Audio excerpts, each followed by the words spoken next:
وګرځوي. قرآن کریم کې په ګڼو ځایونو کې د ځوانانو بیان کېږي. الله عز وجل دې موږ د خیر ځوانان جوړ کړي.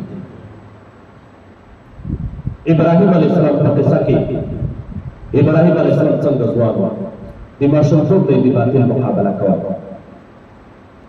دا ځوانۍ نه دي، دا زړې دي، دا خامخا ختمېږي قسم، دا پاتې کېږي نه. بوډاګان به وي، خاورو ته به ورځو.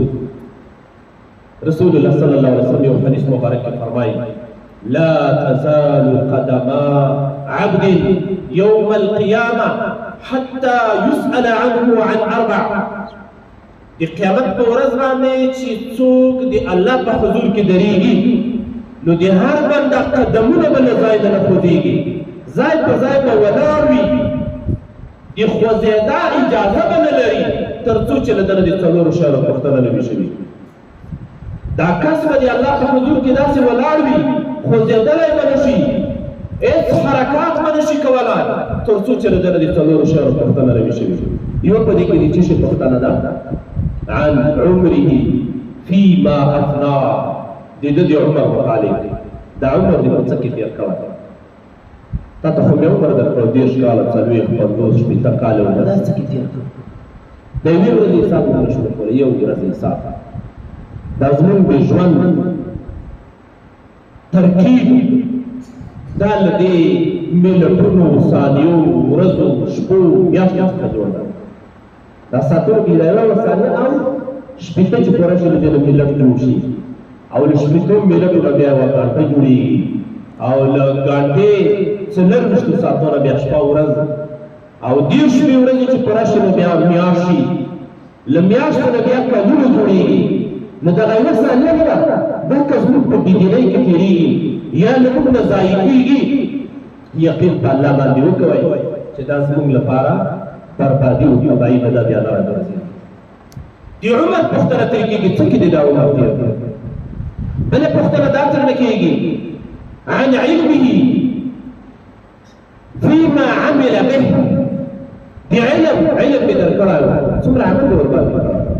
قاضي صاحب، مولوي صاحب، شیخ صاحب، مفتي صاحب، یو ځوان په مکتب کې تعلیم کوي، دینیات وایي، عقاید وایي، حدیثو درس وایي، تفسیر مضمون موجود دی هلته.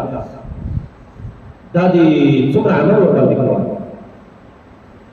او بله پوښتنه دا ترې کېږي عن ماله من أين اكتسبه وفيما أنفقه. د مال پوښتنه څنګه دې راوګاټه؟ دوکې خو به دې نه وي کړي له چا سره، غلاوې خو به دې نه وي کړي، خیانتونه خو به دې نه وي کړي. زموږ لوی کمال دا دی چې په غلا او په دوکه باندې یو مال ځان ته حاصل دی. دا د ځان کمال دی.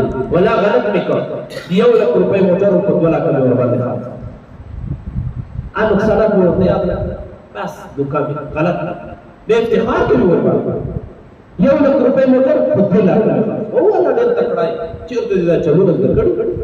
افتخار ورباندې کوو. قیامت په ورځ یو پوښتنه دا ده، دا مال دې څنګه راوګاټه؟ بل دا چې وفيما أنفقه، دا مال دې په څه کې مصرف کړی؟ خواهشات، په بېدینۍ کې، په نارواو کې، او که نه د الله په دیندارۍ کې، د الله په عبادت او بندګۍ کې دې مصرف کړی. دا پوښتنې د قیامت درته کېږي. بله پوښتنه د ځوانۍ درته کېږي. حدیث مبارک کې رسول الله صلی الله علیه وسلم فرمایي وعن جسمه، ځینو روایتونو کې دا راځي وعن شبابه، د ده د ځوانۍ متعلق، د ده د بدن متعلق، فيما ابلاه، څه کې دا زړه کړی، دا ځواني مې درکړې وه، دا دې په څه کې زړه کړه؟ الله دې زموږ ځوانۍ د اسلام په خدمت کې زړېږي. دا خو زړېږي، دا نه پاتې کېږي. تاسو دا زموږ سپین ږیري وګورئ، دا ټول داسې ځوانان وو، او سپین ږیری روان وي چې کوم ځوان ورپورې وخندل، د ده ورته ویې راپورې خانده ما زه هم داسې وم لکه دا ته به داسې شې لکه دا زه، په موږ هم همداسې بوډاتوب را روان ده. تر قیامته به ځوانان نه وي. دایمي ځواني یوازې په جنت کې وي. الله دې موږ د جنت ځوانان وګرځوي. دغه ځواني دا پوښتنه رانه کېږي چې دا دې په څه کې زړه کړې ده. الله دې موږ ته توفیق را نصیب کړي چې د الله د دین په خدمت کې زړه کړي. ابراهیم علیه السلام ځواني څنګه ټول ورې باطل په مقابل پلار یې بوتان جوړول. یو وخت کې ته بوتان په لاس باندې ورکړي ورشه دا بوتان بازار کې خرڅ کړه. دی څه وایي پړی پکې واچوه په غاړه بازار کې نارې وایي داسې شی څوک اخلي چې 3 ګټې لري له 3 نه علاوه هېڅ فایده په دې کې نشته. نورې کشکوي پړی پکې اچولی دی. پلار یې بوت ورته جوړ کړی ده. هر کسبګر په خپل زوی باندې خپل کسب زده کوي. نو بچایا دا بوتان جوړ دي اوس ځوانۍ کې نو خامخا دا کسب به ته زده کوې. ورشه اوس له دې سره ځان بلد کړې چې بوتان څنګه خرڅېږي. نو ته پړی پکې واچوه په بازار کې ګرځي اعلان کړي څوک داسې شی اخلي چې 3 ګټې پکې دي نور 1 ګټه هم نه لري. یوه دا ده چې که تعمیر جوړوې دا خو له تیږو نه جوړ دي که نه نو ډېر مضبوطه کلا ورباندې جوړېږي. دا د کلا په تعداد کې تاسو وګورئ موږ مدرسه چې جوړه کړې ده د دې په دې بیخ کې تیږې مصرف دي. معنه تیږه دا ډبره او په تیږه باندې کلاګانې تعمیرونه جوړېږي. ډېر ښه تعمیر ورباندې جوړېږي. داسې شی څوک اخلي. بله فایده دا ده پکې که خپل مابین کې سره وجنګوې نو پخوا به ډېر کرته دا د تیږو له جنګولو نه خلکو اور بلاوه اور ورباندې بلېږي. یو له بل سره چکر کا اور ته بلېږي. د اور بلولو فایده پکې شته. او درېیمه فایده دا ده پکې چې جګړه او جنګ ورباندې کېږي. هغه بچیان کلوارې شبکۍ تعبیر ترې کړي چې داسې شبکۍ باندې وویشت نو جګړه ښه ورباندې کېږي. شبکۍ ده دا ابراهیم علیه السلام ځواني ده. ابراهیم علیه السلام ځواني پلار یې څه ورته وایي آیا د بتانو سره روږدی کوي خپل کسب ورباندې زده کوي خو دغه کسب یې د الله د دین سره په ټکر کې کسب دی. د پلار پروا مه ساتي. د الله عز وجل د دین په خدمت کې به د لومة لائم پروا نه ساتي. رسول الله صلی الله علیه وسلم خپل صحابه ته نصیحت دا کوي لا طاعة لمخلوق في معصیة الخالق. د مخلوق اطاعت او بندګي نشته د الله په نافرمانۍ. لا بل نه باندې چې په ناروا باندې په خواږه قانع کا دلایل ورته وایه نه قانع کېده خپل پرې غره شه په حق باندې عمل کوه.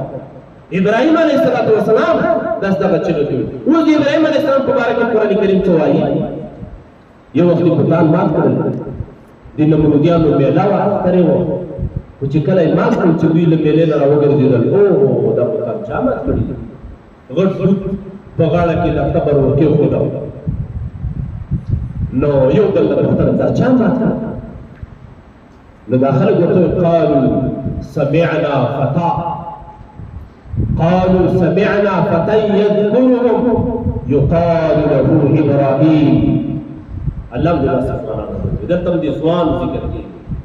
مونږ اورېدلي دي د یو ځوان په باره کې چې خلک یې غیبتونه کوي د ده عیب بیانوي د دې ځوان خپلو مجالسو کې یادوي یا دغه ابراهیم علیه السلام ته ضمیر راجع دی ده به دا بوتان یادول د دې بدي به یې بیانوله. یقال له ابراهیم دا ځوان څه نومېږي خلک ابراهیم بولي.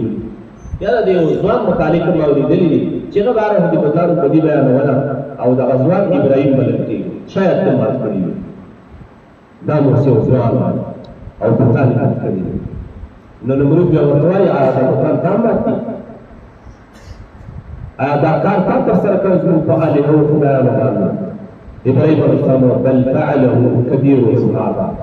دغه کار و ده ترسره کړی. هغه ټول چې دغه د دار نه پاتې دی نور دا ټول بوتان مات کړي. دا ځوان د حق مقابله د حق خدمت کوي د باطل مقابله کوي او قرآن کریم کې په ځوان سره تعبیرېږي. الله عز وجل دې زموږ ځوانان د ابراهیم غوندې ځوانان وګرځوي. الله عز وجل دې زموږ ځوانان د اصحاب کهف غوندې ځوانان وګرځوي. الله عز وجل دې زموږ ځوانان د موسی علیه السلام د ملګرو چې الله بیا وروسته انبیا او پیغمبران وګرځول الله عز وجل دې داسې ځوانان جوړ کړي